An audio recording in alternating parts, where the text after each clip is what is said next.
పొద్దున్నే 5:30 లేచేవారు. 6 గంటలకి ప్రార్థనలో వాళ్ళు పాటలు పాడడానికి వీటికి ఒక గ్రూప్ ఉంటుంది. ఆ గ్రూప్లో పోయంలో నేనున్నాను. 9th, 10thలో నేను దేవుడి పనులు బాగా చేసేవాడిని. అందుకని నాకు హాస్టల్లో ప్రతి వాళ్ళకి డ్యూటీలు ఉండేవి.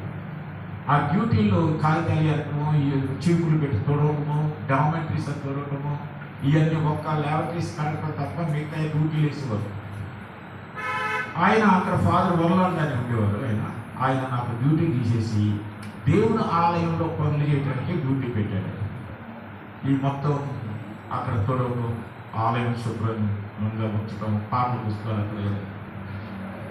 9th, 10thలో ఇక నేను దేవుని మీటింగ్స్ అరేంజ్ చేసేవాడిని. మీటింగ్స్ అంటే స్టూడెంట్స్ మధ్యనే నేను పొరుగు అని ప్రేమిస్తాం, మనకు పిల్లలు అర్థం కాదు లెక్క చెప్తున్నామా లేదని అలాగా డిబేట్ లేక ఒక మాస్టర్ పిలిచి అటువంటి చేసేవాడు.